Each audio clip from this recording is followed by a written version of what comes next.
အုံဆိုင်နေတဲ့ဂျောချမ်းစရာတောင်ထိပ်ပေါ်ကရွှေစီတီနဲ့နက်တီနေတဲ့တောင်သို့မဟုတ်မိုင်းတုံတောင်ပရိသတ်များအားလုံးပဲမင်္ဂလာပါရှင်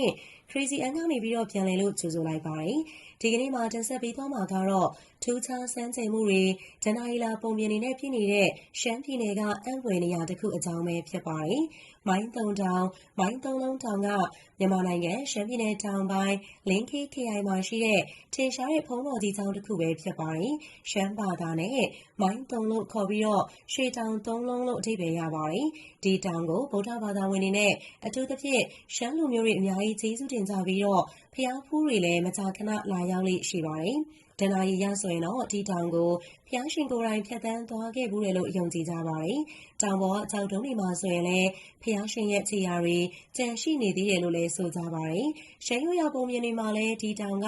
နတ်တီနေထိုင်ရာနေရာတစ်ခုလို့ဖော်ပြထားပါတယ်။တောင်ထိပ်မှာဆိုရင်လည်းရွှေရောင်တောက်ပနေတဲ့စေတီတော်တဆူတည်ရှိပြီးတော့အောက်ခြေမှာတော့ဘုံတော်ကြီးကျောင်းတွေရှိပါတယ်။နေ့စဉ်ရှမ်းနှစ်သက်ကူအတွက်ဒီနေရာမှာပဲပွဲတော်တွေကျင်းပပြီးတော့ဒေသခံတွေနဲ့ဖျားဖူးတွေစုဝေးလေးရှိပါတယ်။မိုင်းတုံရာဇဝင်အကြောင်းကိုပြောရမယ်ဆိုရင်တော့မိုင်းတုံနဲ့အတူဖိုးငပြင်းကအမြဲတွဲလျက်ပါနေပါတယ်။မိုင်းတုံအကြောင်းပြောမယ်ဆိုရင်ဖိုးငပြင်းကိုလည်းခြံထားလို့မရပြန်ပါဘူး။ရှေးခေတ်စာပေပညာရှင်ကြီးတွေကစာရေးသားရာမှာခေတ်ကိုနှစ်ပိုင်းခွဲပြီးတော့ရေးလေးရှိကြပါတယ်။အဲ့ဒါကတော့ဩလာရိကခေတ်နဲ့သုခုမခေတ်ပဲဖြစ်ပါတယ်။ဩလာရိကဆိုတာကတော့ရှေးခေတ်လွန်လေပြီးတဲ့ခေတ်ကိုဆိုလိုတာဖြစ်ပြီးတော့သုခုမကတော့မျက်မှောက်ခေတ်ကာလကိုဆိုလိုတာပဲဖြစ်ပါတယ်။မိုင်းတုံသမိုင်းအကြောင်းတွေပါဝင်တဲ့ကဒူးရာဇဝင်စာအုပ်ကလည်းဩလာရိကခေတ်ကရေးသားထားတာဖြစ်ပါတယ်။ဖုံးငပြင်းဆိုတာကတော့ဒီကနေ့တိုင်းမိုင်းတုံနယ်သားတွေကရုံရုံကြည်ကြည်ကိုးကွယ်နေကြတဲ့ဒေဝတာနမင်းကြီးတစ်ပါးပဲဖြစ်ပါတယ်။မိုင်းတုံဖိုးဖိုးကြီးဆိုတာကလည်းအညံ့စားတာမန်လူသားတော့မဖြစ်နိုင်ပါဘူး။တကယ်တော့ဖုံးငပြင်းရဲ့နာမည်အပြည့်စုံကတော့အဲခန်းလို့အမည်ရပါတယ်။အဲခန်းကမဟာမြိုင်မင်းကြီးရဲ့ဒူတော်မင်းသားလေးတစ်ပါးလည်းဖြစ်ပါတယ်။မင်းသားလေးအရွယ်ရောက်လာတဲ့အချိန်မှာတော့ချွေရန်သင်းပင်းနေနဲ့တောကစားထွက်လိရှိပါတယ်။ဒီနေ့မှာတော့ရွှေသမင်တကောင်နောက်ကိုအပေါင်းပါတတိုင်းနဲ့လိုက်ကြရင်မျက်စိတွေလဲကုန်ကြပြီးတော့မိုင်းတုံတောင်ကြီးပေါ်ကိုရောက်သွားခဲ့ကြပါတယ်။မင်းသားလေးအဲခန်းတို့တငယ်ချင်းအုပ်စုကမဟာမြိုင်ကိုပြန်မယ်ဆိုပြီးတော့လမ်းစာကိုစူးစမ်းပြီးတော့ရှာဖွေခဲ့ကြပေမဲ့လည်းအချိန်လေးသာကုန်သွားတယ်။ပြီးတော့ပြန်ရမယ့်လမ်းစာကိုရှာမတွေ့ခဲ့ကြပါဘူး။ဒီတော့တောင်ကြီးမှာတာနေပြီးတော့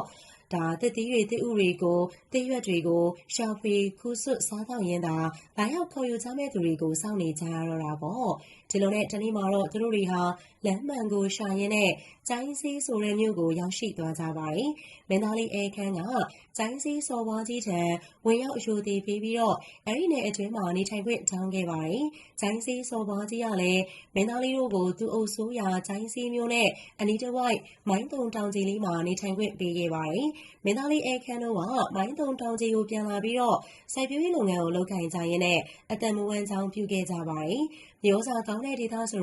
ာဖြစ်တာကြောင့်စိုက်သမျှအပင်တိုင်းကလည်းအောင်မြင်ဖြစ်ထွန်းကြပါတယ်။ဒါပေမဲ့ဒီနေ့နေကြီးရင်လာတဲ့အချိန်မှာမြောက်အုပ်ကြီးတအုပ်ကရောက်လာပြီးတော့ဖျက်ဆီးတတ်ကြပါတယ်။တနှစ်တသီးစားစိုက်ပျိုးလိုက်မြောက်အုပ်ကြီးကလာရောက်ဖျက်ဆီးလိုက်နေဆိုတော့မင်းသားလေးခမညာမှာလည်းကျိုးစားလုတ်ကင်ထားသမျှအရာမတင်ဖြစ်နေရတာကြောင့်စိတ်ဓာတ်တွေကျလာပါတော့တယ်။တနေ့သောညမှာတော့မင်းသားအဲခန်းအိပ်ပျော်နေချိန်အိမ်မက်ထဲမှာမြောင်းဖြူကြီးတစ်ကောင်ရောက်လာခဲ့ပြီးတော့ပလုတ်တုပ်လေးကိုကင်လှုပ်ယုံနဲ့မင်းသားလေးတို့စိုက်ပျိုးထားတဲ့သီးနှံတွေအားလုံးပျက်စီးကုန်ပါတော့တယ်။အဲဒီအခါအဲခန်းကကော်ရီကိုဖြော်ပြီးတော့မြောင်းဖြူကြီးကိုလိုက်ဖမ်းပြီးတော့မြောင်းဖြူကြီးသူ့လက်ထဲမှာပလုတ်တုပ်ကိုပါရရှိသွားတယ်ဆိုတဲ့အိမ်မက်ကိုမက်တာဖြစ်တာမို့မင်းသားလေးအဲခန်းက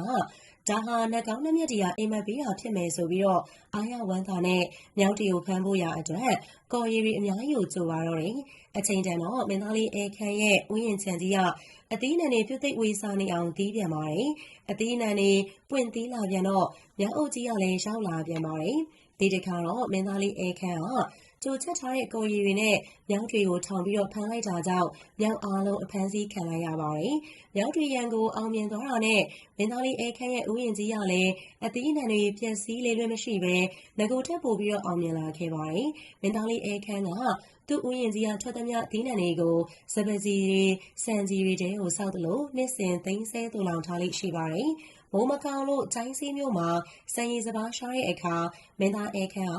သူစိုက်ပျိုးသိုလှောင်ထားတဲ့စပါးတွေဆန်တွေကိုထုတ်ရောင်းပါတယ်။တနေ့မှာတော့မင်းသားအဲခန့်ရဲ့ဥယျာဉ်ကြီးအတွင်းအလွန်မွှေးကြိုင်တဲ့သရက်သီးမဲ့ကြီးတစ်လုံးသီးနေတာကိုတွေ့လိုက်ကြရပါတယ်။ဂျိုင်းစီစော်ပွားကြီးမှာချောမောလာပါတဲ့သမီးတော်လေးတစ်ပါးရှိတာကြောင့်မင်းသားလေးကအဲ့ဒီသရက်သီးကိုခူးပြီးတော့ဂျိုင်းစီမျိုးကစော်ပွားကြီးရဲ့သမီးတော်ကိုဆက်သားလာတာပဲဖြစ်ပါတယ်။စော်ပွားကြီးကလည်းသမီးတော်လေးကိုအရန်ချစ်ရှာတာမို့တပင်တိုင်းများနှန်းထက်မှာဆံမြန်းနေခဲ့ပါတယ်။မင်းသားလေးအဲခန်းကလည်းအခက်အခဲတွေကိုကြော်ဖြတ်လို့သမီးတော်လေးထံအရောက်သွားပြီးတော့ထူးဆန်းတဲ့တရက်သီးကိုဆက်သားခဲ့ပါတယ်။စော်ပွားကြီးရဲ့သမီးတော်လေးကလည်းမင်းသားလေးရဲ့ထူးခြားဆန်းကျင်လာတဲ့တရက်သီးကိုစားမိပြီးတာနဲ့မင်းသားလေးအဲခန်းအပေါ်မှာမခွဲနိုင်မခွာရက်ဖြစ်ရလောက်တဲ့အထီကိုချစ်ခင်ဆွဲလန်းသွားခဲ့ပါတယ်။မင်းသမီးလေးမှာမင်းသားလေးအဲခန်းနဲ့ရတဲ့ကိုဝင်ရှိလာတဲ့အခါမှာတော့မင်းသမီးလေးနဲ့မင်းသားလေးရဲ့ဇလန်းကိုဖခင်ဂျိုင်းစီစော်ပွားကြီးသိသွားခဲ့ပါတယ်။လေသမားခြံသမားကိုမှချစ်ရသလားဆိုပြီးတော့မင်းသားအဲခန်းနဲ့အတူသမီးတော်လေးကိုပါဂျိုင်းစီဟော်နန်းကနေမောင်းထုတ်လိုက်ပါတော့တယ်။အဲဒီနေရာစားလို့အဲခန်းမင်းသားလေးက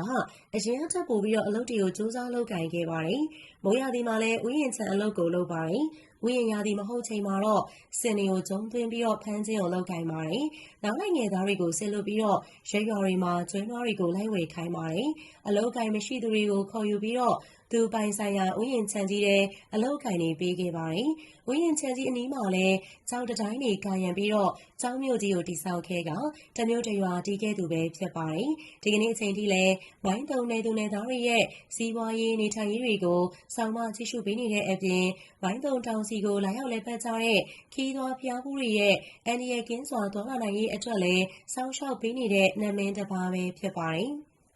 တံပေါ်ကနေမြင်ကွင်းရဆိုရင်လည်းရှင်သက်ရှုမိုးပဲကောင်းလောက်အောင်ကိုတော်တော်မှလှလုံးပါတယ်တဲ့။မနက်စောစောထားကြည့်မယ်ဆိုရင်တော့မြူတွေဖုံးလွှမ်းနေတဲ့ရှုခင်းကိုတွေ့မြင်နိုင်ပါတယ်။ပတ်ဝန်းကျင်မှာလည်းစိမ့်ဆိုတဲ့အုံမိုင်းတောတောင်တွေရဲ့ဂျေးရွာလေးတွေရဲ့နဲ့ပြည့်နေပါတယ်။မိုင်းတုံတောင်ကိုသွားမယ်ဆိုရင်တော့လင်းခေးမြို့ကနေမိုင်းတုံတောင်အထိကိုကားနဲ့သွားလို့ရပါတယ်။လမ်းမဆက်သွယ်ရေးကလည်းတော်တော်လေးကောင်းပါတယ်။တောင်ထိပ်ကိုခြေကျင်လဲတက်လို့ရသလိုကားလမ်းငယ်လေးတွေလည်းရှိပါတယ်။ဘာသာရေးပရဝုံအတွင်းဖြစ်သလိုနတ်တီဝါတွေလည်းရှိတယ်ဆိုပြီးတော့နာမည်ကြီးရဲ့နေရာဖြစ်တာမို့သတိထားရမယ့်အချက်လေးတွေလည်းရှိပါတယ်။ဒေသခံတွေရဲ့ရိုးရာယဉ်ကျေးမှုကိုလေးစားဖို့တော့အဓိကအရေးကြီးပါတယ်။တံပေါ်ရာသီဥတုကလည်းအေးတက်ပြီးတော့မိုးရွာနိုင်တာကြောင့်နွေနွေးထွေးထွေးဝတ်ဆင်ဖို့နဲ့မိုးကာတွေကိုတပါးလေးယူသွားသင့်ပါတယ်။မိုင်းတုံတောင်ကရှမ်းပြည်နယ်ရဲ့ဘာသာရေးအရေးပါတဲ့နေရာဖြစ်သလိုတဘာဝအလားတရားကိုအပြည့်အဝခံစားချင်တဲ့သူတွေအတွက်လည်းနေရာကောင်းတဲ့နေရာတစ်ခုပဲဖြစ်ပါတယ်။စိတ်အေးချမ်းသာမှုရှာဖွေချင်တဲ့သူတွေနဲ့ခီးသွားလာရင်ဖျားလဲဖူးချင်သူတွေအတွက်လည်းအကောင်းဆုံးနေရာတစ်ခုပဲဖြစ်ပါတယ်။ဗီဒီယိုလေးအဆုံးထိလိုက်ပါကြည့်ရှုပေးတဲ့အတွက်လည်းအားလုံးကိုကျေးဇူးများတင်ပါတယ်ရှင်။